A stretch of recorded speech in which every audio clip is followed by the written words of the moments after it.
In the years leading up to the 2008 financial crisis, a J.P. Morgan Chase employee named Elaine Fleischman, who oversaw the company's mortgage purchases, began to notice something very strange. Many of the mortgages her bank was purchasing were months old and were taken out by people who wildly exaggerated their incomes, meaning that they were almost certain to default on them.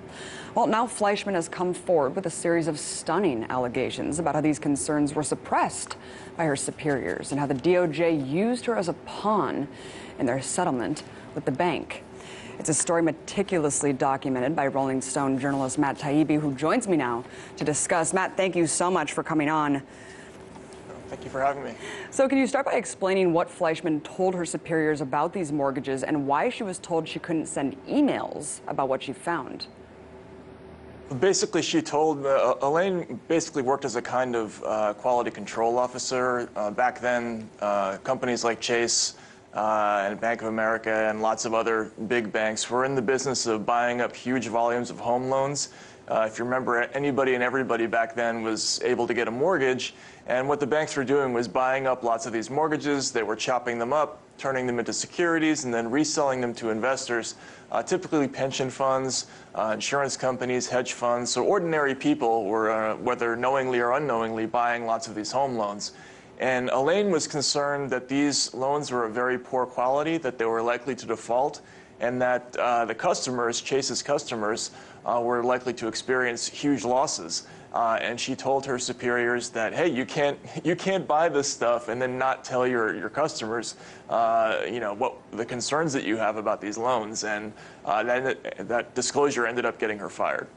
And of course, Chase CEO Jamie Dimon denied any knowledge of the toxic mortgages, but perhaps even more insidious is how the government used Fleischman's allegations against the bank in the settlement negotiations. Break down really quickly what happened there.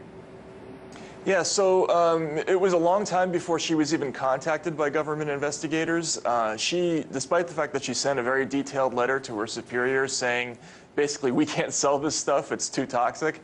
It was at least 4 years before she even heard from the government. And then later on, she did hear from some very excellent investigators in the U.S. Attorney's Office in Sacramento who were preparing quite a detailed civil complaint against J.P. Morgan Chase.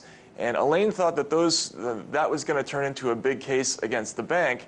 Instead, what happened was the Justice Department and the political wing of the Justice Department, led by Eric Holder, decided not to file those charges at the last minute, went back into negotiations with Jamie Dimon and J.P. Morgan Chase, and ended up extracting about $6 or $7 billion more out of the bank. And they ultimately just swept the entire case under the rug, and nobody ever found out what really happened. Right, and of course that was hailed as historic. This $13 billion settlement, of course, wasn't as it appeared. And amazingly, to offset the costs of the fine, 7,500 low-level employees were laid off, yet Jamie Dimon got a 74% raise, and the bank's share price went up by 6%. How the hell is that even possible? Yeah, no, it's incredible. I mean, even this settlement aside, Chase J.P. Morgan Chase in the 3 years leading up to this settlement, they had paid out about $29 billion worth of regulatory fines and settlements, which worked out to be about $1 out of every $3 in profits for the bank. So here you have the CEO of a company that's just been hit with the biggest regulatory settlement in the history of capitalism, and a few months later he gets a raise by the board, which is unprecedented, and it tells you a lot about the meaninglessness of that settlement. If the board thinks that he did a good job in getting the bank out from under this problem by paying this big fine, that means that the fine really didn't have any effect. I want to read a quote that you highlight in the article from Attorney General Eric Holder. It really says a lot about what our financial system has become. Last month, he said responsibility remains so diffuse and top executives so insulated that any misconduct could again be considered more a symptom of the institution's culture than a result of the willing actions of any single individual. Matt, what's your reaction to his assessment of white-collar crime that actually absolves the criminals? Yeah, what he's really saying is, it's funny, it's like the old gun control argument. He's saying people don't commit crimes, corporate culture commit crimes. He's saying it's too hard for us in the Justice Department to really find out which individual is responsible for this stuff. So therefore, we're just going to fine the company and let it all go away. In reality, what Elaine Fleischman's revelations tell us is that they do have excellent cases against individuals, and if they wanted to pursue them, they've just elected not to pursue them. So what Holder is really saying is a red herring. He's saying it's just too hard for us to make these cases, it's too hard to figure out, but it's just not true. No, not at all. And I have to get your thoughts on this. Insurance giant AIG's current lawsuit against the government. Even though the company received a $40 billion bailout, they were treated unfairly compared to other firms. I mean, the fact that AIG even has a case, what does that signify about the entire bailout? I mean, it's hilarious when the government can be sued for giving what amounts to an insufficiently generous bailout. That's one interpretation of the case. But look, these cases are going forward, and I think it speaks to really the tone deafness of a lot of the executives on Wall Street. They still to this day, they don't see anything wrong with the bailouts. They think it's totally appropriate that they got completely, rescued from all the mistakes that they made. Meanwhile, all the people who ended up in foreclosure and ended up actually losing their houses, they think it would be a crime against humanity if any of those people received aid from the government to get, to stay in their homes. So there's this incredible tone deafness between these two cultures, and that's just a symptom of how it's continuing. Right. You've said that Bush was actually tougher on Wall Street than Obama. I wanted to get your opinion on that, and also just kind of the regulations that have been put in place since the bailout. I mean, Dodd-Frank, the Consumer Financial Protection Bureau. How independent is that bureau? Do these laws go far enough? What has Obama done to kind of exacerbate this?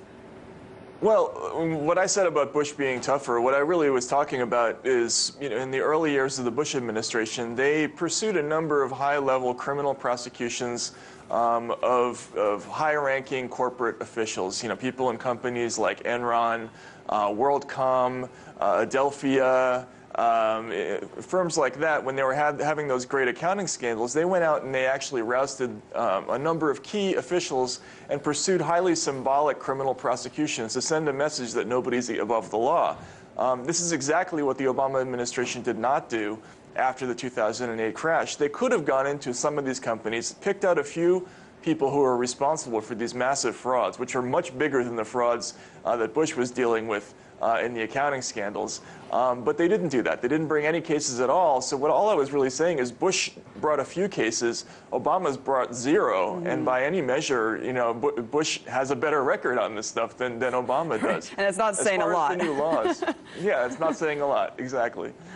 But go on. Yeah, and as far as the new laws, I think a lot of people feel the same way I do about this. Dodd-Frank, I think there were some good things in Dodd-Frank, but the reality is the existing laws were absolutely sufficient to deal with the kinds of crimes that took place and led to the 2008 crisis.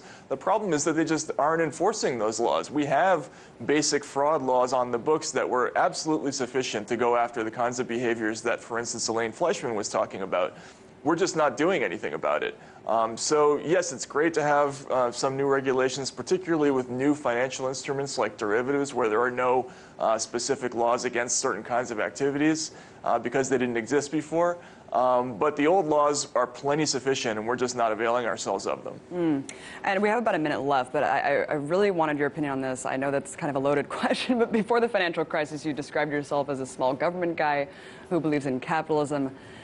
Now that the crisis has unfolded, I mean, hasn't this proven that unfettered capitalism will take over the political system if left unchecked?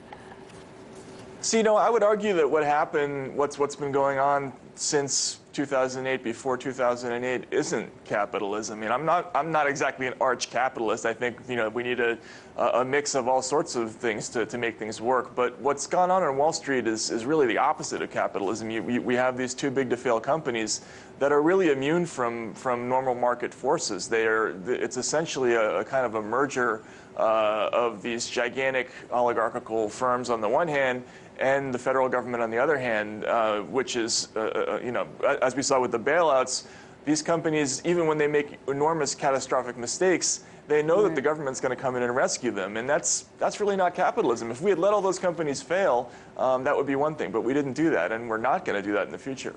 You're right. It's a different beast altogether, which means we have to deal with it much more appropriately. Thank you so much. Matt Taibbi, journalist for Rolling Stone. Amazing to have you on. Thank you very much for having me.